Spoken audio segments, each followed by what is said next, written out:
نحمده ونستعينه ونستغفره ونعوذ بالله من شرور أنفسنا ومن سيئات أعمالنا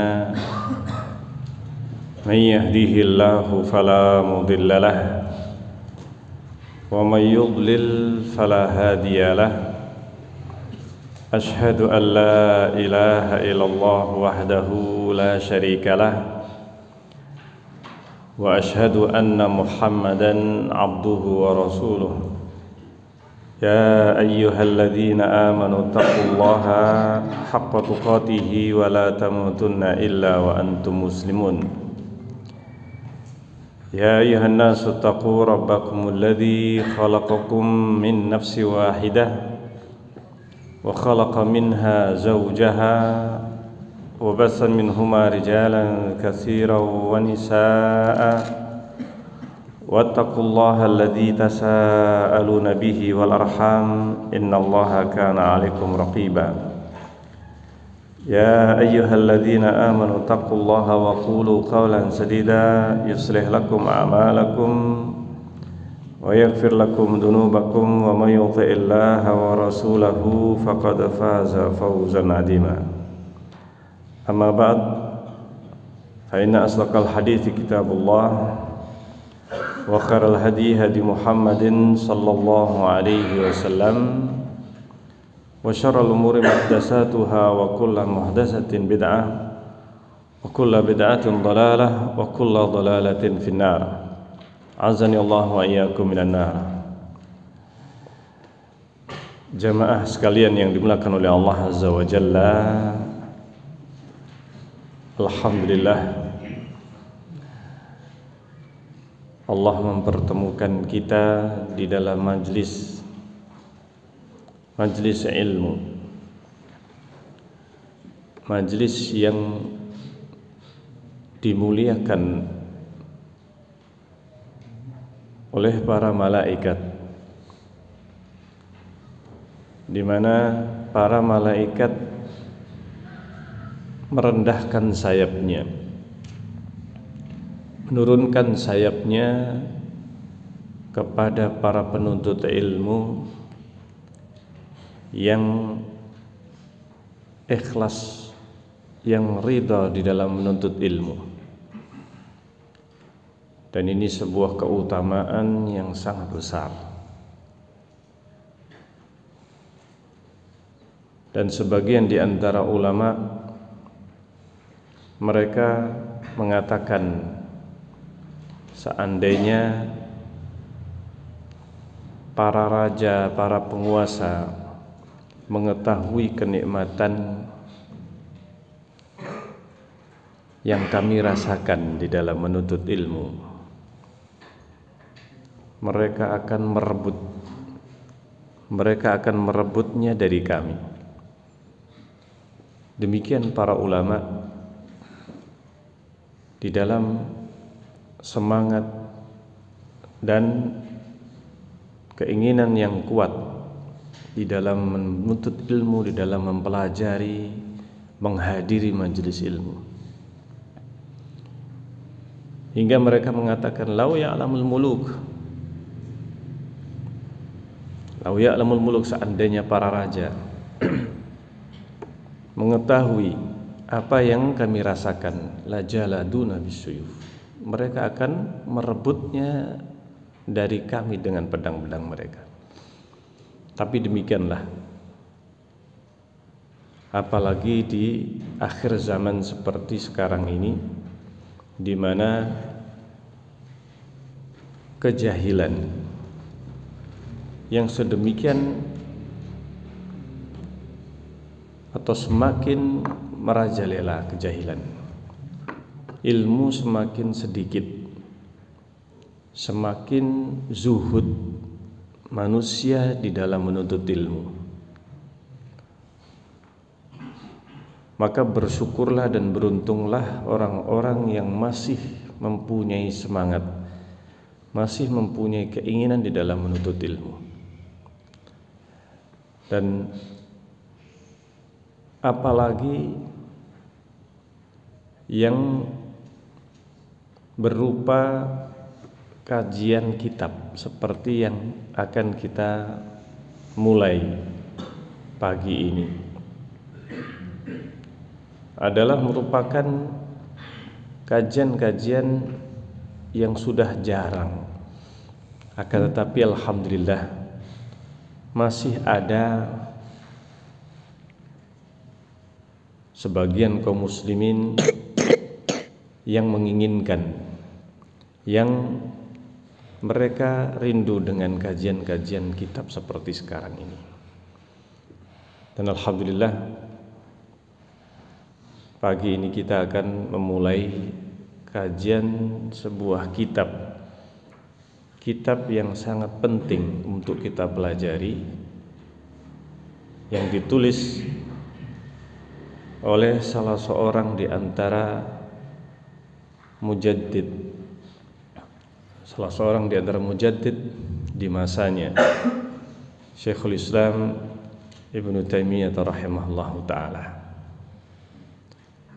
Dan yang kita bacakan atau yang kita akan pelajari adalah syarah dari salah seorang di antara ulama di masa sekarang ini atau sebelumnya atau di abad ini, dan disebutkan oleh sebagian ulama beliau salah satu di antara mujaddid zaman ini. Beliau adalah Syekh Abdurrahman bin Nasir As-Sa'di rahimahullahu taala. Beliau adalah salah satu di antara guru Syekh Muhammad bin Shalih Al-Utsaimin rahimahullahu taala. Dan kita sudah mengenalnya. Dan Syekh Abdurrahman bin Nasir As-Sa'di adalah guru pertama Syekh Utsaimin. Dan kita pilih kitab ini juga karena kitab ini juga dibacakan kepada Syekh Abdul Aziz bin Abdullah bin Baz rahimahullah ta'ala. Dan beliau memuji kitab ini dan memberikan ta'liq, memberikan catatan-catatan tambahan atau faidah yang diperlukan untuk menambah faedah dari kitab ini. Dan syarah Abdurrahman bin Nasir As-Sa'di ini yang berjudul At-Tanbihat Al-Latifah. Tanbihat artinya beberapa peringatan atau penjelasan ringan, karena ini termasuk syarah yang ringan, ringkas, sesuai dengan yang dimintakan kepada beliau rahimahullah ta'ala. Dan ini syarah yang pertama ditulis oleh ulama Najd, Syekh Abdurrahman bin Nasir As-Sa'di rahimahullah ta'ala, atau salah satu di antara awal kitab yang ditulis. Syarah-syarah yang berikutnya termasuk syarah yang yang ada yang panjang, ada yang pendek, tetapi beliau termasuk di antara yang pertama dari ulama Najd yang mensyarah kitab ini. Dan sejarah atau kisah ditulisnya matan kitab ini, karena kita tidak membacakan matan secara langsung, tapi kita langsung membacakan syarahnya. Ada matan dan ada syarahnya. Sebagaimana mungkin sebagian di antara antum sekalian sudah membawa kitabnya atau terjemahannya. Ada terjemahannya ya. Ya. Salah satu di antara sebab ditulisnya atau sejarah atau sebab ditulisnya kitab Matan Aqidah Al-Wasithiyah, sesuai dengan namanya Al-Aqidah Al-Wasithiyah. Kenapa disebut Al-Wasithiyah dan tidak disebut Wasatiyah? Karena asal kitab ini sebenarnya adalah diawali dari sebuah permintaan dari seorang qadhi. Qadhi ini bermadhab Syafi'i.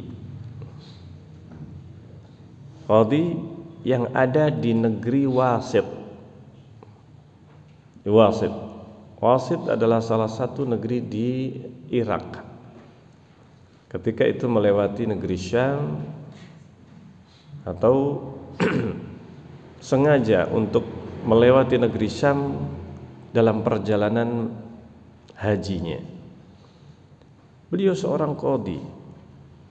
Qadhi atau kita kenal di negeri kita sebagai seorang hakim.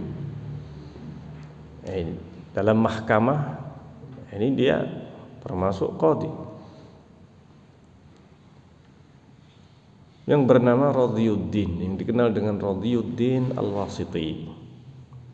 Qadhi sebagai qadhi, salah satu qadhi yang sedang menjabat sebagai qadhi pada waktu itu di negeri Wasit, di mana mazhab yang muntasyir atau yang tersebar di negeri Irak pada waktu itu adalah mazhab Syafi'i, dan beliau juga termasuk bermadzhab Syafi'i. Ketika mendengar Syekhul Islam Ibnu Taimiyah rahimahullah ta'ala, maka beliau pergi sekalian berangkat haji, mampir di tempat yang namanya atau di tempatnya Syekhul Islam Ibnu Taimiyah. Lalu beliau menyampaikan keinginan agar beliau menuliskan akidah yang saya yakini dengan keluarga saya, dengan familinya. Ini asalnya. Mintanya adalah untuk apa? Untuk dirinya. Apa yang harus saya yakini dan dia akan ajarkan kepada keluarganya. Nah, disitulah Syekhul Islam Ibnu Taimiyah rahimahullah ta'ala karena melihat dan mendesak, qadhi ini mendesak beliau, padahal sudah banyak beliau mengarahkan untuk menulis atau untuk membaca kitab-kitab akidah yang sudah ditulis oleh para ulama, seperti Imam Ahmad bin Hanbal sudah menulis kitab akidah Ushulus Sunnah. Kemudian Imam Al-Muzani, murid Imam Syafi'i, menulis kitab Syarhus Sunnah. Kemudian juga para ulama yang sezaman dengan Imam Ahmad bin Hanbal, gurunya Imam Bukhari, seperti halnya Al-Humaidi. Al-Humaidi, gurunya Imam Bukhari, juga menulis kitab akidah. Akidah yang diyakini oleh mereka masing-masing, dengan ungkapan yang berbeda-beda, tetapi intinya atau kontennya, inti dari apa yang mereka tulis memiliki kesamaan, kemiripan, meskipun dengan ungkapan yang berbeda-beda. Akidahnya sama, akidah Ahlussunnah wal Jamaah. Sehingga kitab-kitab akidah itu sudah ditulis oleh para ulama, baik itu sebelum Imam Ahmad bin Hanbal, demikian juga setelahnya, seperti Imam Bukhari rahimahullah ta'ala. Ini beliau juga menulis meskipun tidak menyeluruh, tetapi beliau mengungkapkan dan menyampaikan akidah itu di sela-sela kitab beliau, di antaranya Sahih Bukhari. Beliau menuliskan judul bab itu adalah i'tiqad beliau. Jadi beliau membuat kitab, ada kitab Tauhid, ada kitab Al-Iman dan yang lain sebagainya. Imam Bukhari, Muslim, mereka menyusun kitab-kitab itu dengan judul bab. Kalau Imam Bukhari membuat judul bab, kalau Imam Muslim tidak membuat judul bab. Nah, itu adalah merupakan kitab-kitab sumber rujukan dalam akidah. Dan sebagian di antara mereka menulis kitab akidah dalam bentuk bersanad. Artinya dengan menukil hadis atau menuliskan di situ hadis yang diriwayatkan dengan sanadnya. Seperti yang ditulis oleh Ibnu Abi Asim dalam kitabnya As-Sunnah. Kemudian Al-Lalaka'i dan yang lainnya. Akan tetapi Qadhi Wasit ini, Radiyuddin Al-Wasiti, beliau tetap menghendaki agar supaya Syekhul Islam rahimahullah ta'ala menuliskan akidah, di mana di Irak sejak diserang oleh Tartar, dan pada waktu itu terjadi fitnah sejak zamannya Imam Ahmad bin Hanbal, tersebar keyakinan Mu'tazilah. Keyakinan Mu'tazilah, dan kemudian setelah itu tersebar berbagai macam akidah-akidah yang menyesatkan, dan tersebar di negerinya, di Wasit. Ini bahkan berbagai kesyirikan dan keyakinan-keyakinan yang menyesatkan itu, dia khawatir terjerumus atau terpengaruh dengan akidah tersebut. Maka Syekhul Islam Ibnu Taimiyah menuliskan kitab, menuliskan akidah yang pada saat itu naskah atau makhtutat, manuskrip itu sekitar 15 halaman, 15 lembar,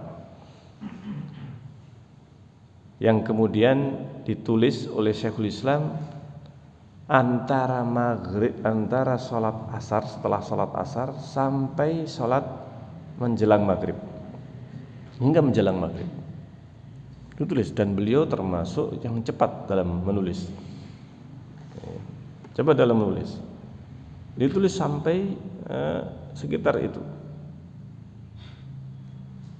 Dan kemudian disampaikan dalam sebagian riwayat, Qadhi ini ada yang mengatakan atau ada yang menyatakan Qadhi ini sengaja mampir. Dalam sebagian penukilan, Qadhi ini menulis surat kepada Syekhul Islam. Ini ada beberapa penukilan, tapi yang banyak bahwa ini sengaja mampir. Bukan menulis surat, tetapi sengaja mampir. Nah, permintaan itu karena segera dibawa atau segera diambil, maka beliau Syekhul Islam Ibnu Taimiyah menuliskan antara maghrib dan antara salat asar dan salat maghrib. Jadilah kitab akidah wasithiyah ini. Ternyata Qadhi tersebut tidak hanya menggunakan untuk dirinya dan keluarganya. Akhirnya banyak kemudian mengenal dan mengetahui, mendengar bahwa Syekhul Islam Ibnu Taimiyah menulis surat kepada atau menuliskan akidah tersebut kepada Qadhi, dan tersebarlah kitab akidah wasithiyah ini. Hingga pada waktu itu terjadi setelah tersebar, karena memang beliau sudah dikenal, ini bukan hanya di negeri Wasit saja, tapi terkenal beliau di seluruh dunia pada waktu itu, negeri-negeri Islam. Akidah yang tersebar ini berbeda dengan akidah yang tersebar pada waktu itu, di mana yang tersebar akidah Asy'ariyah ini dan Mu'tazilah dan berbagai macam akidah, khususnya yang berkaitan dengan asma wa sifat. Karena banyak Syekhul Islam menuliskan akidah yang berkaitan dengan nama-nama Allah dan sifat-sifat Allah Azza wa Jalla, yang mana tersebar pada waktu itu mazhab Asy'ariyah. Ternyata tulisan Syekhul Islam Ibnu Taimiyah ini berbeda dengan akidah yang tersebar di masyarakat pada waktu itu. Ini bukan hanya Asy'ariyah, tetapi berbagai macam akidah. Hingga akhirnya banyak kritikan kepada Syekhul Islam Ibnu Taimiyah. Nah, ini bahkan penguasa pada waktu itu mempermasalahkan kenapa beliau menyebarkan kitab tersebut. Menyebarkan. Padahal Syekhul Islam Ibnu Taimiyah tidaklah menyebarkan kitab ini. Tapi beliau ditanya hingga kemudian disidang, sampai disidang Syekhul Islam Ibnu Taimiyah rahimahullah dalam menulis kitab ini, dan beliau mempertahankan hujah bahwa saya tidaklah menyebarkan, saya tidak menulis akidah kecuali pertanyaan yang masuk kepada beliau. Beliau menjawab, sehingga mayoritas karya beliau ini yang dikumpulkan oleh para ulama setelahnya itu sampai 37 jilid, ditambah dengan tambahannya ada beberapa belas jilid, sehingga hampir 50 jilid kalau dikumpulkan sekarang ini. Itu kebanyakan adalah pertanyaan.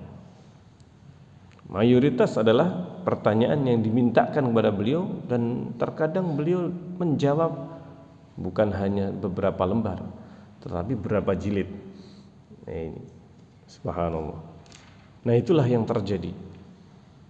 Dan kitab ini kemudian tersebar seluruh penjuru dunia hingga saat ini, dan menjadi rujukan dan dijadikan sebagai kurikulum di berbagai ma'had, berbagai ma'had. Nah, disinilah kemudian disyarah oleh para ulama, karena ternyata akidah wasithiyah ini isinya atau kandungannya adalah ayat, hadis, lalu kemudian ringkasan i'tiqad yang ditulis oleh Syekhul Islam. Masya Allah. Nah, insya Allah kita akan memulai membacakan syarah Syekh Abdurrahman bin Nasir As-Sa'di rahimahullahu ta'ala. Dan untuk meringkas waktu, saya akan menyampaikan secara ringkas saja biografi, dan tidak kita baca secara keseluruhan. Ini antum, apalagi yang sudah ada terjemahannya, bisa membaca biografi. Dan salah satu di antara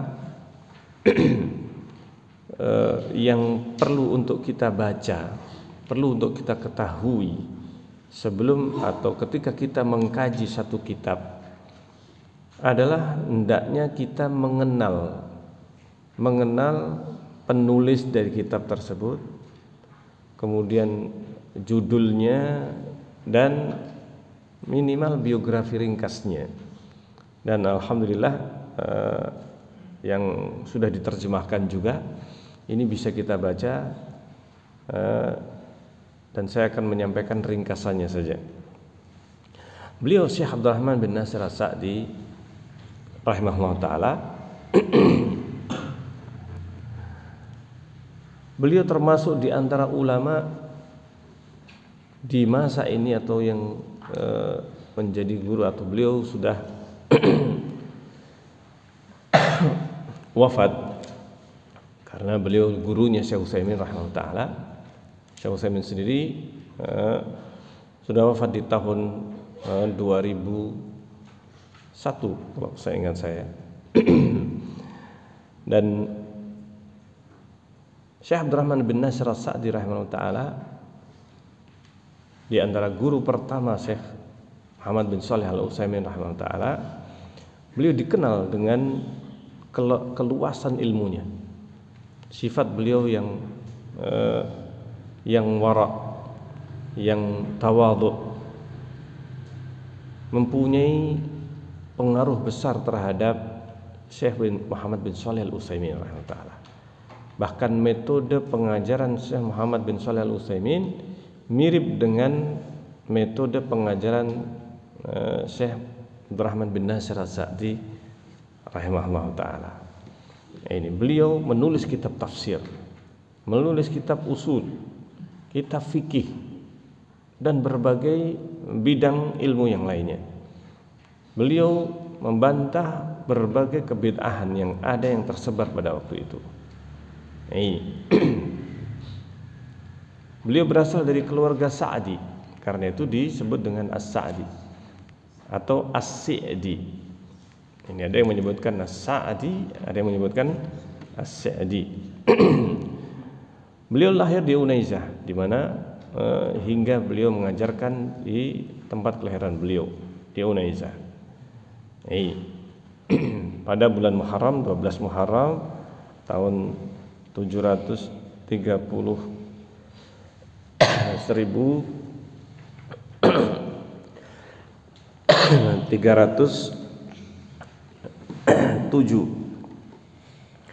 Hijriah dan meninggal di tahun 1310 Hijriah. Baik. Nah,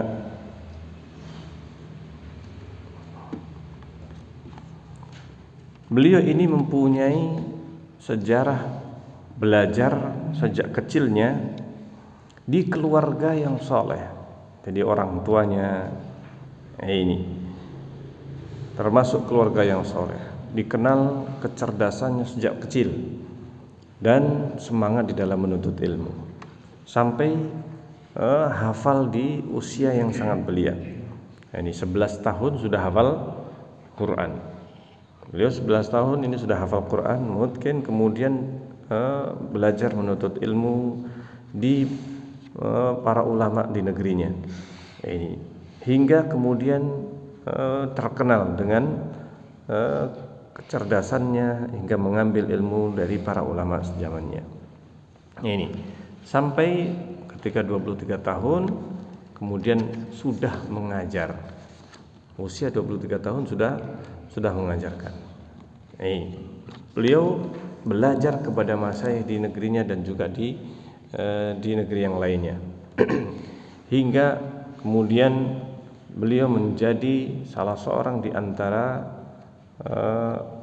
ulama yang ada di negerinya di Unaizah dan di seluruh jazirah Arab atau di negeri Saudi Arabia khususnya. Lalu kemudian beliau menulis banyak kitab, di antaranya yang terkenal adalah Tafsir As-Sa'di. Tafsir As-Sa'di yang kemudian banyak tersebar di kalangan kaum muslimin. Dan demikian juga dalam fikih. Dalam fikih Minhajus Salikin. Dan demikian juga dalam qawaid fiqhiyah. Ini qawaid fiqhiyah yang ditulis oleh Sa'di dalam bentuk mandumah dan beliau syarah sekaligus.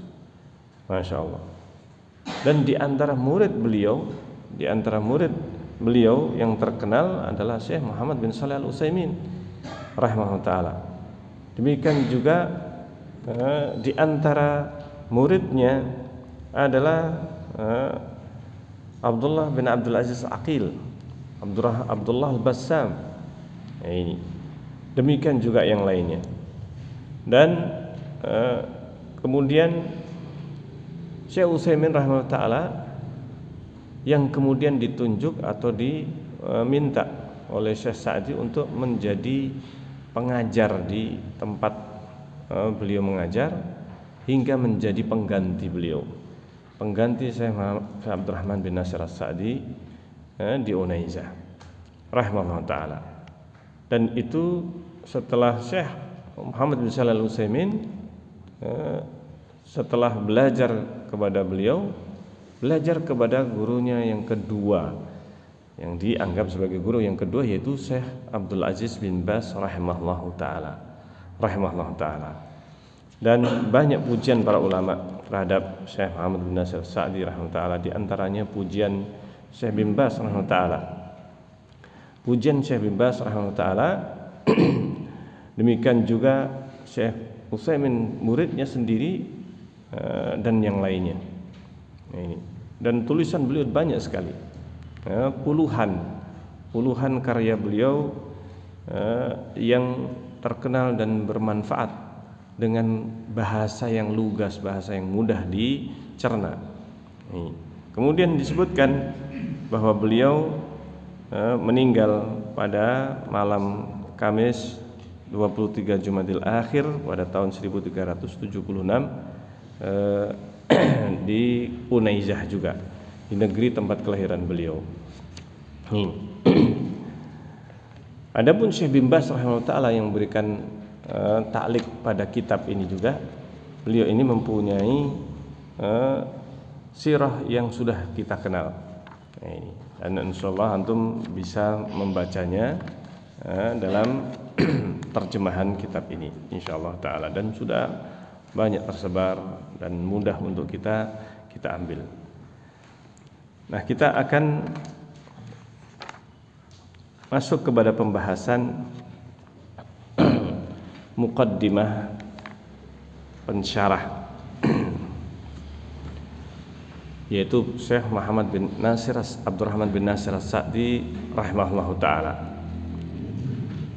Beliau mengatakan, alhamdulillah al-mausuf bi sifatil 'azamah. Sudah ketemu terjemahannya? Atau yang bawa aslinya ada? Atau mayoritas terjemahan? Mayoritas terjemahan. Kalau begitu saya akan menyampaikan secara langsung terjemahannya, begitu ya? Gimana? Karena mayoritas terjemahan mungkin akan saya sampaikan secara langsung. Baik. Di dalam syarah atau muqaddimah syarah Syekh Abdurrahman bin Nasir As-Sa'di rahimahullah taala, beliau mengatakan, alhamdulillahil mausuf bi sifatil 'azamah. Segala puji bagi Allah yang disifati dengan sifat keagungan. Allah yang Maha Agung, Al-Azim. Salah satu di antara nama Allah Al-Azim, yang artinya adalah Maha Agung. Wal kibriya, dan kibriya, kalau kita terjemahkan kibriya itu kemahabesaran, dan juga bisa diterjemahkan dengan kesombongan. Ini al-kibr, kibriya itu bisa diterjemahkan kemahabesaran karena berasal dari kata-kata kabir yang artinya besar. Ini di antara nama Allah Al-Kabir, tetapi juga diterjemahkan dengan kesombongan. Bisa nggak kita sebut dengan Allah yang maha sombong begitu? Ini secara arti kibriya atau kesombongan dalam artian atau dalam terjemahan kita,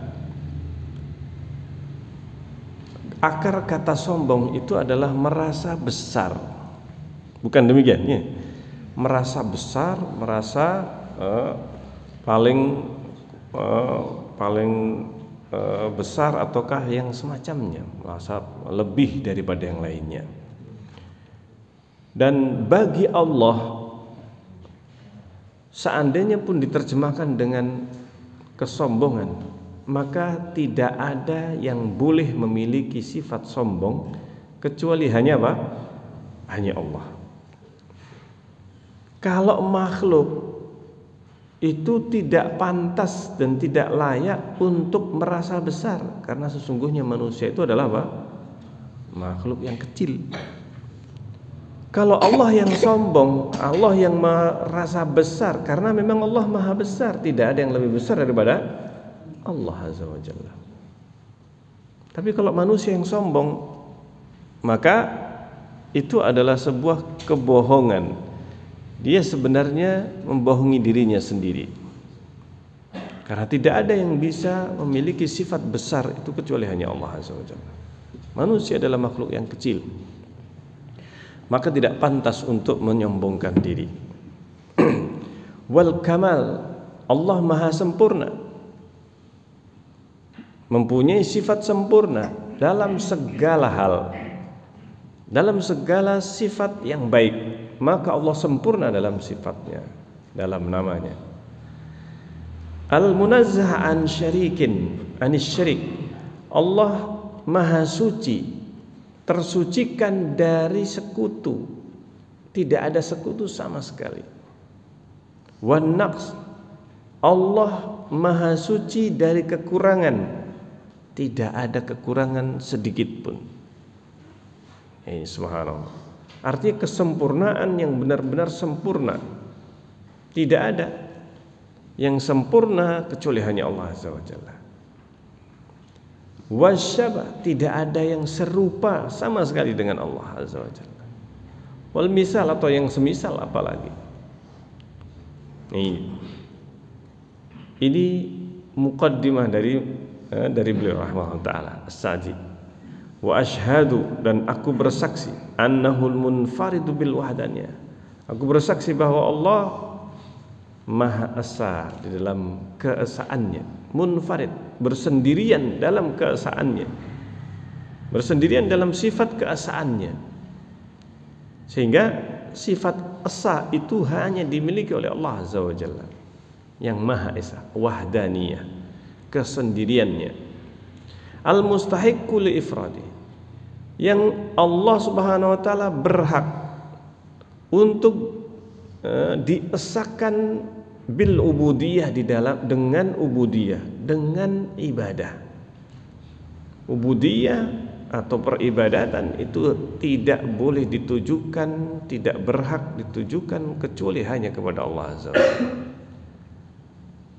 Nanti akan kita bahas tentang makna ubudiyah, penghambaan, ibadah, sehingga tidak ada yang berhak untuk diibadai secara mutlak melainkan hanya Allah Azza wa Jalla fi kullil ahwal, dalam segala keadaan, dalam segala kondisi. Wa sallallahu ala sayyidina Muhammad, dan semoga salawat atas junjungan kita Muhammad, wa ala alihi wa sahbihi, kepada keluarga dan para sahabat beliau, wa man tabi'ahum, dan siapapun yang mengikuti mereka fil aqaid, dalam akidah. Maka di sini disebutkan salawat ditujukan kepada Rasulullah, keluarga, sahabat, dan siapapun yang berada, yang mengikuti akidahnya, yang mengikuti akidah mereka, akidah para sahabat. Ini pentingnya kita mengetahui akidah para sahabat, akidah ahlu sunnah, akidah salaf. Sumbernya mana? Sumbernya akidah para sahabat. Karena para sahabat mereka langsung dapat ajaran dari Rasulullah SAW. Rasulullah langsung mengajarkan akidah dan yang lainnya kepada para sahabat secara langsung. Mereka yang paling paham dengan akidah Rasulullah SAW.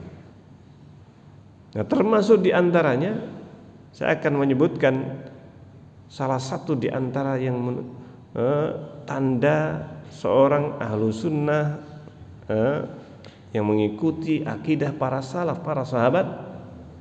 Salah satu saja, dan ini yang sangat penting, adalah sifat kemahatinggian Allah Azza wa Jalla.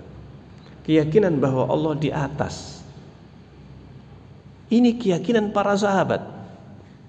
Tetapi yang mengherankan, banyak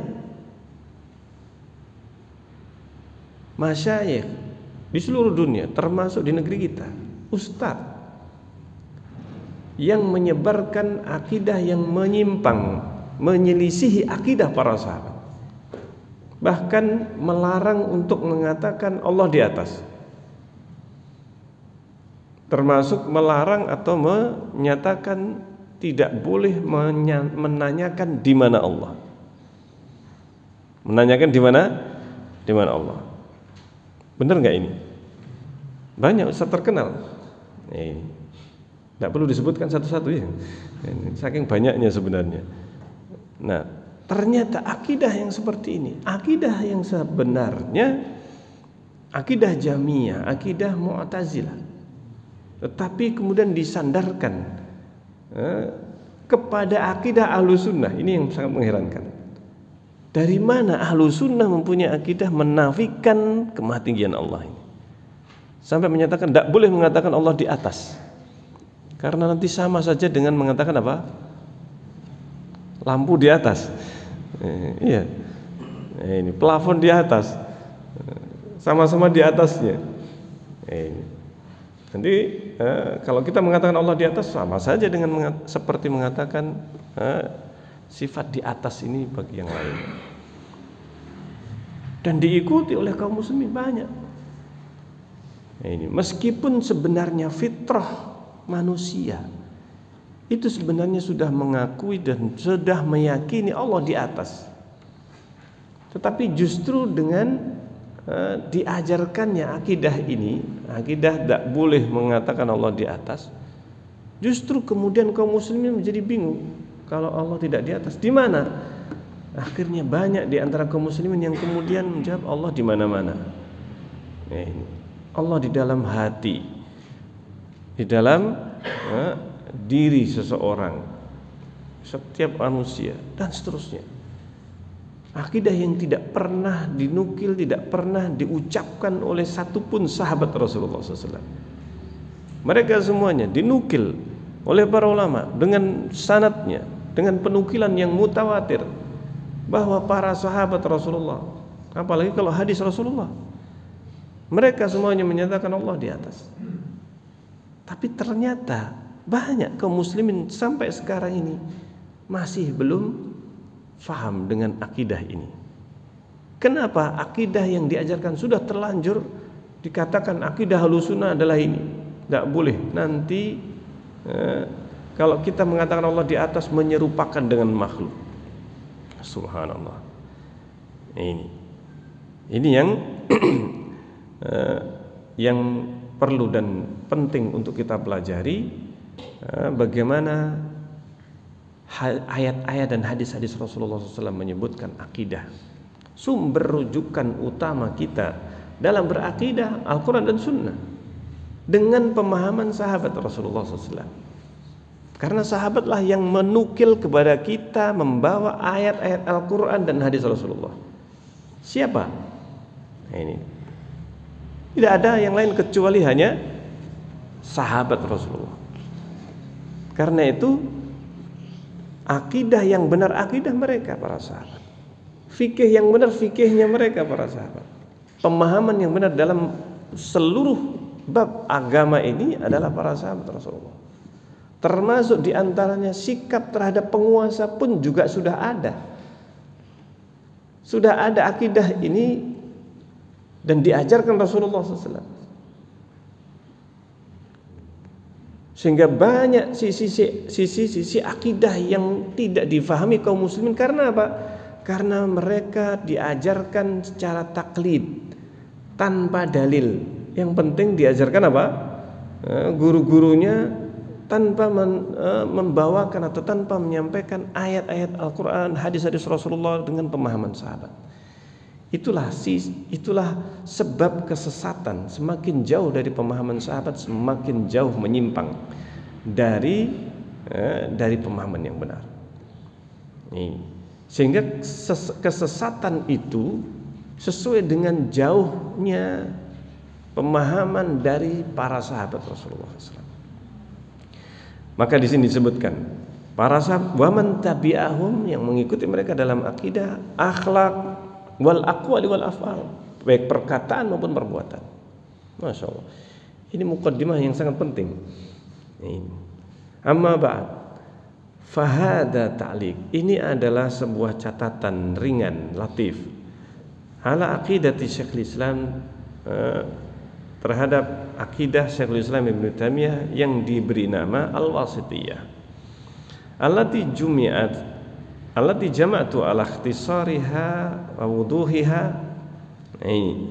atau jumi'at, yang telah dikumpulkan meskipun ringkas dan jelas, lugas bahasanya, semua yang wajib diyakini, jami' ma yajibu i'tiqadu min usulil iman, berbagai prinsip-prinsip dasar-dasar keimanan, wa aqaidihi shahihah, dan akidah yang sahih, yang benar, wahya, dan hal itu wa in kanat wadihah, meskipun akidah wasithiyah itu jelas,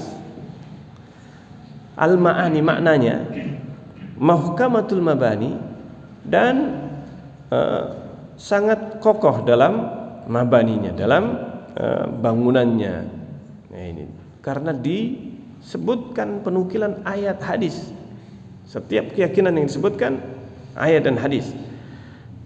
Meskipun demikian tahtaju ila ta'liqin, tetap membutuhkan catatan tambahan fi tawdihi ba'di ma fiha, di dalam menjelaskan sebagian yang disebutkan di dalamnya minal ayatul Qur'aniyah. Karena ini salah satu di antara ciri khasnya akidah wasithiyah, ayat hadis yang banyak disebutkan. Terkadang tanpa perkataan Syekhul Islam Ibnu Taimiyah. Karena itu butuh penjelasan terhadap ayat dan hadis. Wa tubayyin wajh dalalatiha. Kenapa disebutkan ayat dan hadis itu? Ini sisi akidahnya di mana? Alal maksud. Nah, ini untuk mengetahuinya perlu penjelasan maksudnya. Wa bayan wajh irtibati ba'dil masail dan perlu penjelasan hubungan korelasi antara satu masalah dengan yang lainnya. Ini perlu penjelasan. Kenapa disebutkan ayat ini dan hadis ini? Wa jama'a ma yahtaju ila jam'ihi. Demikian juga butuh dikumpulkan yang searah atau sejenis. Karena Syekhul Islam Ibnu Taimiyah menulis itu secara langsung, tidak seperti karya tulis sekarang ini. Biasanya risalah ataukah karya ilmiah yang biasanya untuk disertasi dan seterusnya ya, itu kan biasanya disusun daftar isinya dulu. Ini kerangkanya dulu disusun, kemudian bab-babnya ini disusun, itu nanti akan dibahas ini demikian seterusnya. Kemudian di murojaah, mungkin bisa berbulan-bulan, ya kan? Bahkan karya ilmiah terkadang sampai tahunan. Tapi Syekhul Islam antara asar sampai maghrib. Nah, terkadang beliau sudah menyebutkan itu di awal, kemudian ada pengulangan di tengah atau di bagian terakhir. Diulang, ada pengulangan. Dan itu adalah suatu hal yang wajar karena tulisannya langsung pada waktu itu. Paham sini kira-kira? Nah, oleh Syekh Abdurrahman bin Nasir As-Sa'di yang terpisah-pisah ini dikumpulkan. Itu akan lebih meringankan atau mempermudah kita dalam mempelajari matan aslinya. Wa tanbih likulli ma yahtaju ila tanbih alaihi. Demikian juga butuh penjelasan, peringatan terhadap yang perlu dijelaskan atau diperingatkan. Wa arju an yakuna hadha ta'liq ala hadzal wasf. Dan saya berharap catatan dengan model seperti ini, wa an yakuna khalisan liwajhil karim, dan saya berharap amal karya ini ikhlas hanya untuk mengharapkan wajahnya yang mulia, yaitu Allah Subhanahu wa taala, muqarriban ilaihi, dalam rangka taqarrub, mendekatkan diri kepada Allah, nafi'an, bisa bermanfaat, sahlan ala fi alfadhihi, dipermudah lafaz-lafaznya, wa ma'anihi, dan maknanya. Amin. Ini muqaddimah beliau rahimahullah taala. Baik. Sampai jam berapa ini? Sudah habis. Sudah lewat. Sudah lewat. Baik. Insyaallah ini yang bisa kita kaji dalam kesempatan kita kali ini, sekedar muqaddimah dari penulis, dan insyaallah kita akan membahas untuk selanjutnya masuk kepada matan, masuk kepada matan Aqidah Al-Wasithiyah beserta syarahnya, insyaallah taala. Dan semoga apa yang kita kaji bermanfaat bagi kita di dunia dan di akhirat, dan kita semakin yakin dengan akidah Ahlus Sunnah wal Jamaah, akidah yang diajarkan Rasulullah kepada para sahabat, dan para sahabat mengajarkan kepada para tabi'in. Demikian estafet itu berlangsung terus hingga saat ini, dan disampaikan secara turun-temurun estafet beserta dalil-dalilnya. Akidah itu akan terjaga apabila, akidah yang benar itu akan terjaga apabila disertai dan senantiasa diiringi dengan dalil-dalilnya. Dan itulah yang kita butuhkan saat ini, karena sudah terlalu banyak akidah itu diajarkan secara turun-temurun tetapi hanya sekedar teks, lalu diajarkan secara doktrin tanpa diiringi dengan ayat dan hadis disertai dengan pemahaman para sahabat. Maka ketika itu diajarkan tanpa ada disertai dengan dalil dan pemahaman para sahabat, maka semakin jauh tersesat. Sehingga dalam agama ini tidak boleh ada inovasi dalam akidah. Kalau dalam urusan dunia silahkan inovasi tiada henti.